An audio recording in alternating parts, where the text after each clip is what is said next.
What's up, folks? Your buddy Fatalroadie. Today we're going to do a Smackdown review. We started off with a recap of Bobby Lashley and Braun Strowman going through the LED wall last night at Raw. Then Kevin Owens comes out for an episode of the Kevin Owens Show. His guest is Shane McMahon and Drew McIntyre. Oh, for God's sake. And once again, we keep going with the same best in the world bullshit. It's announced that their tag team match at Extreme Rules is going to be a no-holds-barred match. Kevin Owens calls out Shane McMahon for looking scared last night on Raw. Owens starts to run down McMahon. Drew McIntyre gets into Owens' face. Then Dolph Ziggler comes out. Kevin Owens starts to run down Ziggler by saying, "Get over it." Ziggler starts running his mouth, running down Owens. Then Owens and Ziggler ask McMahon who's going to be next facing the WWE Champion. Shane says neither one of them will be facing the WWE Champion, but the two of them are going to be in a tag team match against Heavy Machinery, and the winner of said match will be inserted in the Extreme Rules match, making it a triple threat tag match. So last night on Raw, we had a quick, right to a match opening, and tonight on Raw, same old shit. We just talk. Now we get into a match. Daniel Bryan versus Big E with Eric Rowan at ringside, so I guess you can think what's going to happen. This was, however, a decent match, and holy shit, we had a match right in the middle of a commercial. What? Although they had that little picture-in-picture off to the side, but still, we had wrestling in the middle of a commercial. Holy shit, it actually does work. Once we get back, there was a good bit of back and forth. Eric Rowan did hit Big E, allowing for Daniel Bryan to hit the running knee, get the pin. Like I said, who didn't see this one coming? Backstage, R-Truth vows to get his 7-Eleven European Television Championship back. And then we had a moment of sleep with guest host Nikki Cross. She starts off by thanking Alexa Bliss for the opportunity to host. And then we have our guest, Bayley. There really wasn't much to this, it just led on to a match between Bayley and Nikki Cross. This was a pretty good match. It was rather quick though. Bayley hit the Bayley to belly and got the pin. Wasn't bad. It was pretty good. Then we have an in-ring face-to-face between Samoa Joe and Kofi Kingston. They both come out. Joe tells Kayla that it's probably better off that she leaves the ring. Samoa Joe runs down Kingston, saying that Xavier Woods could be Kingston's hype man and Big E could be his butler.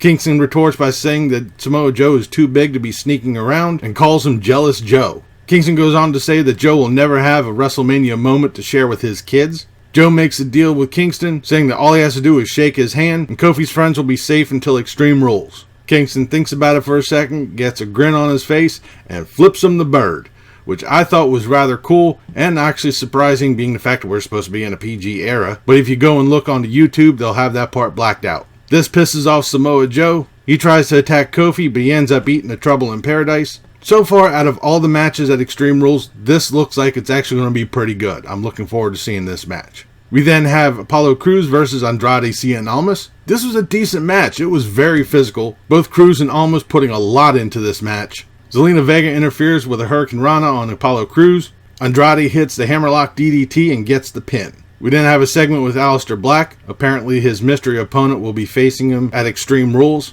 I really do hope they're not going to put him up against Bray Wyatt, because I can't see either one of these two eating a loss. We then have Mandy Rose versus Ember Moon with Sonya Deville at ringside. This was actually a decent match. I was thinking it was going to be a shit show. Through most of this match, it looked like Mandy Rose was going to take it, but Ember Moon started to fire up and fight back, hits the Eclipse from the top rope, and gets the pin. Backstage, somebody asks Shelton Benjamin who's going to be winning the WWE Championship, and the only thing he does is he just, he looks around and he's smiling, and it looks rather creepy and stupid. We then come to our main event, Kevin Owens and Dolph Ziggler versus Heavy Machinery, with the winner being inserted into the Smackdown Tag Team Championship at Extreme Rules. The New Day, Daniel Bryan and Eric Rowan are at the commentary. This really would have been a good match if some of the commentary, namely Corey Graves and Daniel Bryan, would just shut the fuck up. Anyways, not too far off from the start of the match, Daniel Bryan, Eric Rowan, and the New Day start fighting at ringside, which gives the WWE perfect opportunity to switch to a commercial because we have to reset the whole fucking match. We went the entire night with the little picture-in-picture thing during the commercials. Now all of a sudden, oh, nope, we gotta reset the whole match because, we gotta put it in the commercial. Assholes. Once the match restarted, it was actually okay. It was decent. There was a good bit of back and forth. Dolph Ziggler misses a super kick, ends up hitting Kevin Owens. Heavy Machinery hits the compactor on Owens to get the pin.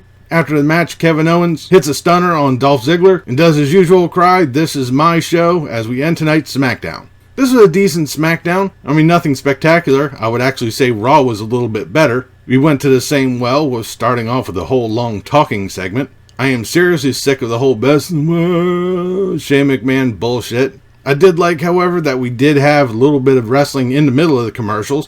Why can't we do this all the time? But then again, we had to go back to, oh, we're not going to have wrestling during commercials, and reset the final match of the night. The matches were decent. There wasn't anything I would say was bad. Even the Bayley and Nikki Cross match was good. It was short, but it was good. But that'll do it for this episode of Smackdown Review. Leave a comment down below what you thought of tonight's Smackdown, what you thought of this video. If you liked it, please give me a thumbs up. Don't forget to share and subscribe. I've been Fatalroadie. You've been awesome. Thank you very much for watching. And remember, if it's too loud, you're too old. See ya.